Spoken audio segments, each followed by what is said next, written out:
Hello, everyone. Marcus here from Elemental. Wanted to kick off our video series here. We're going to start with Muladhara. This is the first chakra, the root chakra. And our 7-video series is going to go into each chakra individually. So this is the first one. Enjoy the details, the nuances, and different aspects of the root chakra. Now, David, in order to, kick this off a little bit, maybe you could just introduce yourself and just explain maybe also a little bit of the larger picture of chakra yoga. Yeah, sure. A good introduction is always handy. We can navigate around a little bit more. So I studied this system of yoga with the chakras and everything back in 1971 with a Dr. Swami Gitananda, who I have to say remains one of the most brilliant people I've ever met. And what I just said, a system of yoga, is how he was presenting it in a 6-month training course where he covered all aspects of yoga, many of which are still not even known in the Western culture, based on the energetics of the universe, which goes into the chakras. And in his system, he taught us nine different forms of yoga. Some of them dealing with the body physically, the obvious ones that people see, and then some of them specifically with the mind, some of the forms of yoga to deal with the emotions, some to deal with breath and oxygen and prana, different ones going higher level into concentration, meditation techniques. So it was a comprehensive system of yoga, not just a couple of little things, which I see in the Western world. So I see a system as, let's take an automobile. It's a system of mechanical gadgets put together to move us forward. And if you have the whole system, it works. If you have only little pieces, it doesn't work. And like going to a parts store and buying a piston here, buying a wheel, going somewhere else, buying a transmission, you've got all these parts and pieces, but it's not systematically fitting together to get you where you want to go. And what I studied with Swami Gitananda was a complete system, a complete education of yoga that goes from the most physical into the body chemistry, the psychology, the energetics, and the foundation of it is the chakras. Everything's made of energy, which he was teaching us back in 1971, before quantum physics became a more well-known topic and an in thing for people to talk about.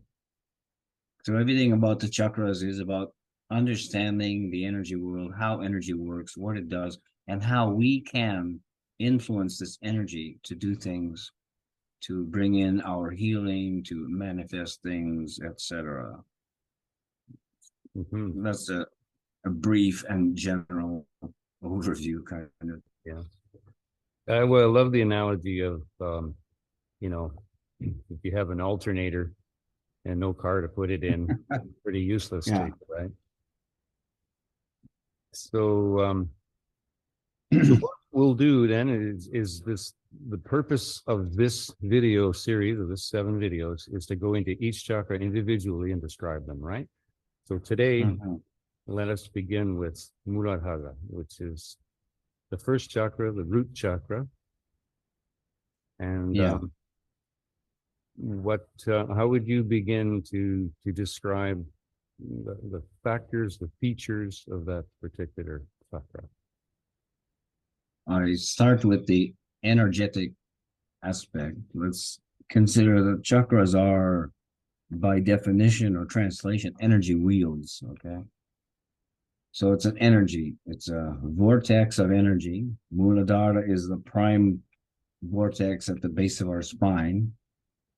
And rather than leaving it in this mystical sense, I'll take it more universal.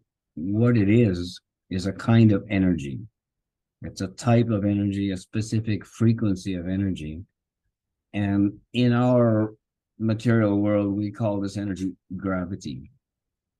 It's an energy that is pulling things together, condensing things, and essentially materializing the electromagnetic waves into the atoms that make up our world. Mhm. It's the force that does this. Right. So you can imagine that a little bit, and then you can contemplate, well, we're on the planet. We know gravity is what's pulling us down to the earth. And And so the root chakra really also represents all the building blocks, right? The material that gets pulled together as well, the raw materials. yeah, the very basic raw material. We're looking at the atomic structures, not yet molecules. We're just looking at the atoms that make up the molecules. And then from there, in the real scientific perspective, we go into the quantum level. What are the atoms made of? They're made of waves, waves of electromagnetic energy. And I mean, the scientific aspect, but even the mathematical aspect is mind boggling. They have, it's listed and known that when the electromagnetic waves cross at 90 degrees, they get entangled. And this is what creates a proton, neutron, electron.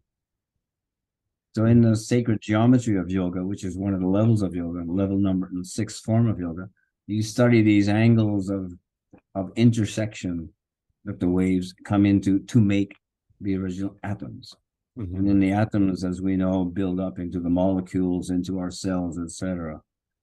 Essentially, that's the second force is the atomic pull to each other, and the covalent factor where they come together into the molecules. And how many different molecules are there? There's Mhm. kind of like zillions of them. Yeah. So where we're headed is describing the features of each chakra. And so in order for the materials to gather in a certain manner, in a certain way, the way that we want, we're going to utilize other parts of the chakra column to Yeah. direct, I mean, yeah, right? you said we're specifically doing one chakra at a time, but you can't completely separate one from Yeah. the other. But we can understand this basic phenomena of an energy that is materializing the waves into atoms. Mhm. This is Muladhara chakra. This is the force, the power of this particular chakra.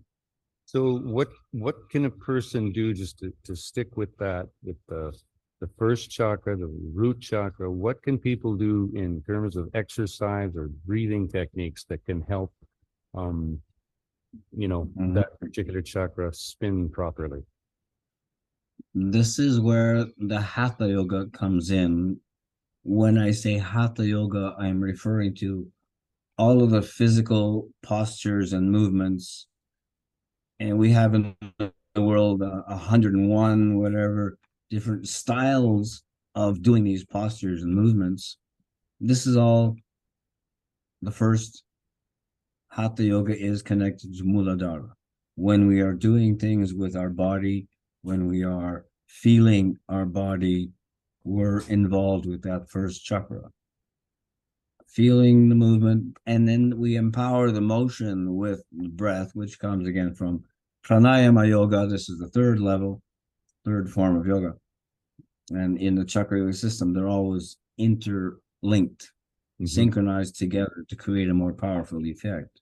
Mhm. So working with the body and then looking at the body, what about the nutrition of the body? What we're feeding it? How do we detox it if it gets a little polluted? All of this has to do with the first chakra, taking care of our physical being. And you can extend that out into our environment, the world around us.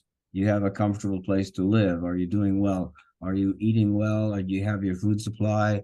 Um, Taking care of yourself at the physical level. Yeah.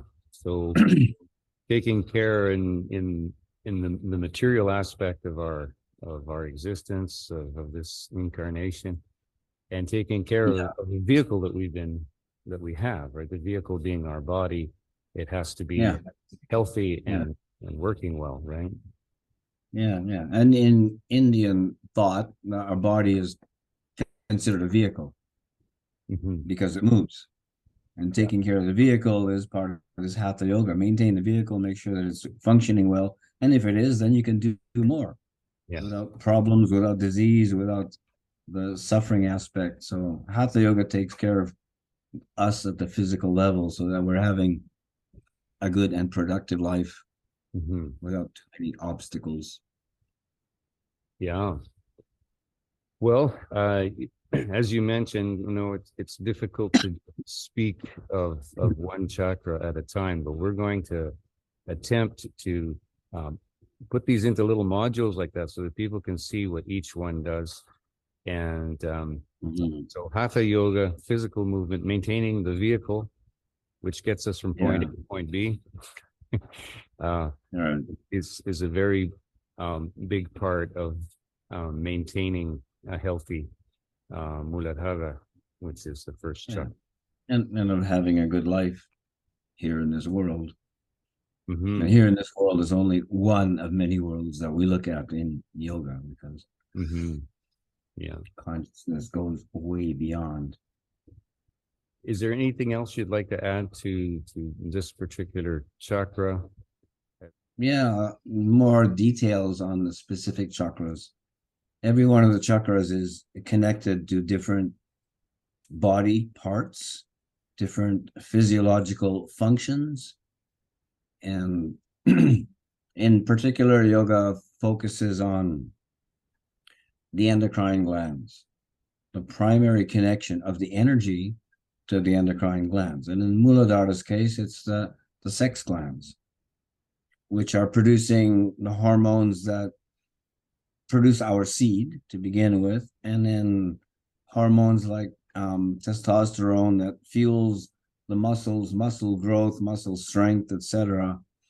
So when you have enough of this energy, the gland connected is going to be empowered to do its job.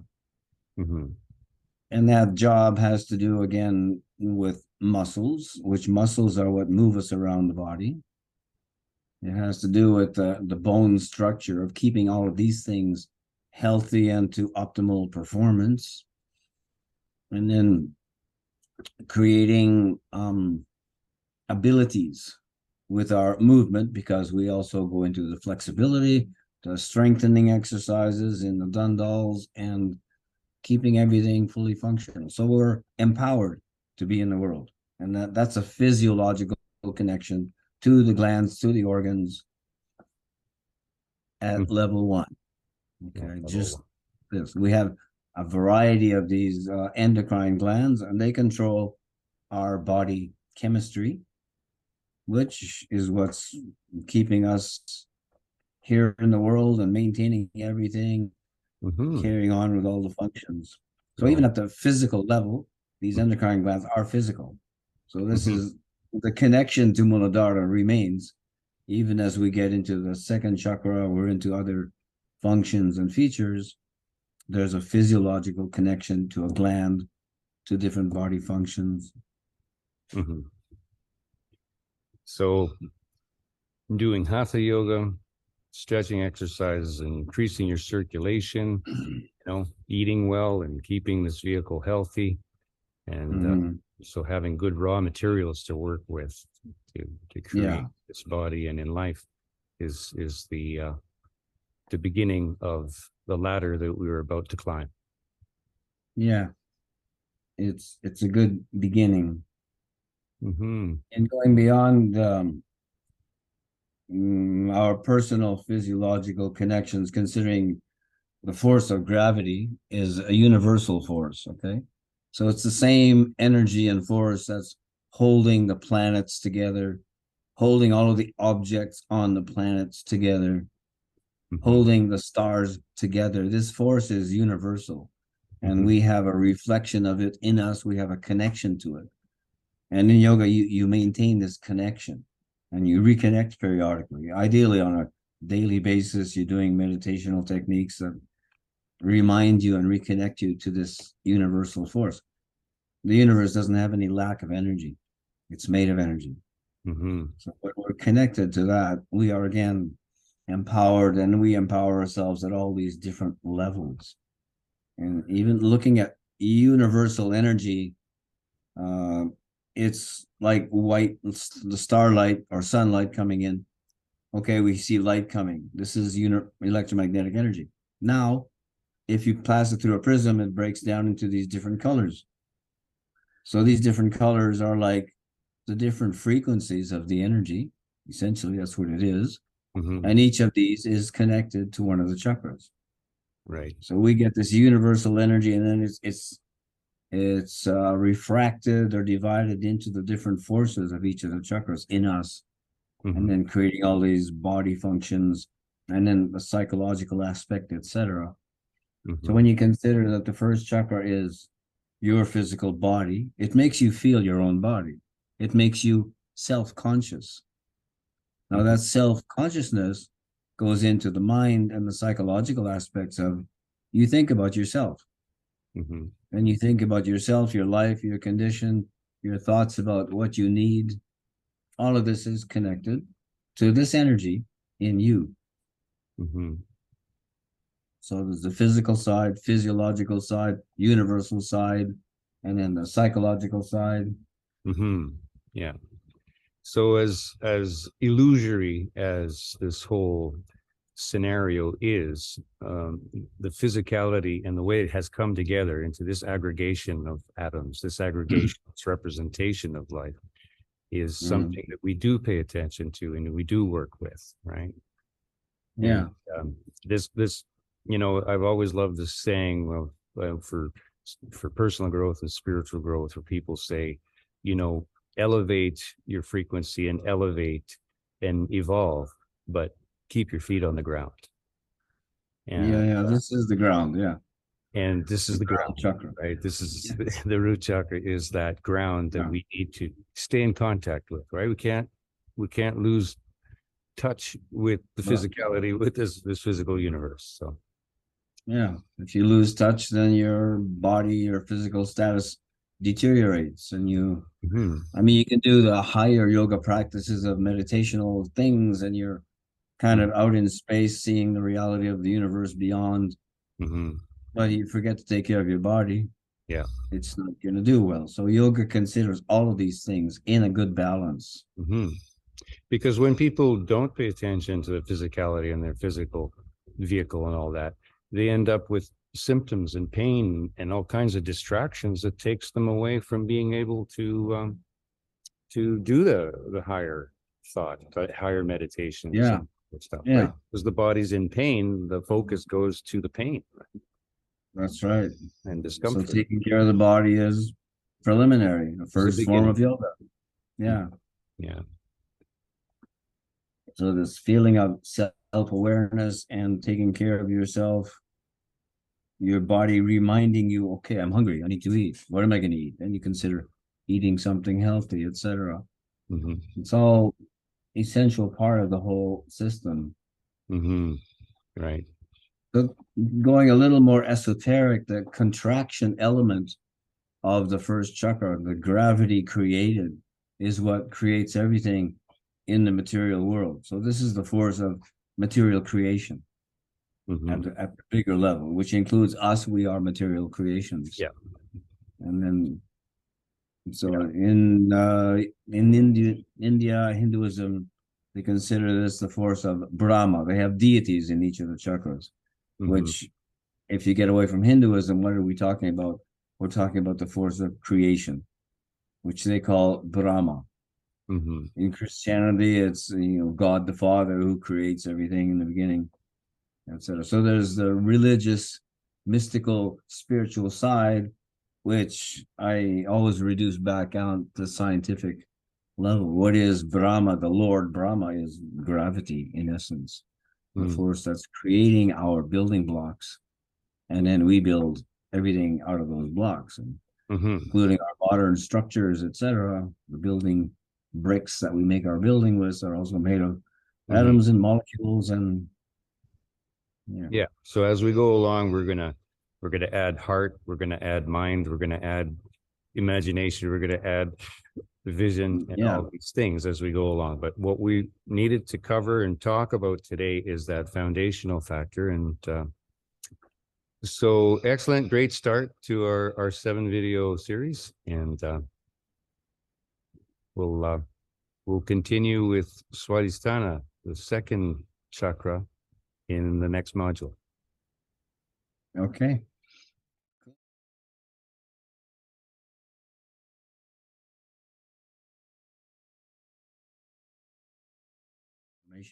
But in yoga, it's not just information. Mhm. It's the practice is there, and you're feeling the reality of these chakras. Yeah, experiencing. It's the experience of these things and connecting to it. That's right. Yeah, and that's where I look at quantum physics and all the great theories. Without feeling these energies, you'll never really understand them. Hmm. Yeah, That's the other part that's missing in the theoretical sciences. in a society that is very theoretical and very rational minded, and it gets stuck there. Yeah, So we that's the will only help people break through those barriers. Yeah. Okay. All right, David, until next time. Yeah. Cool conversation. See you next time.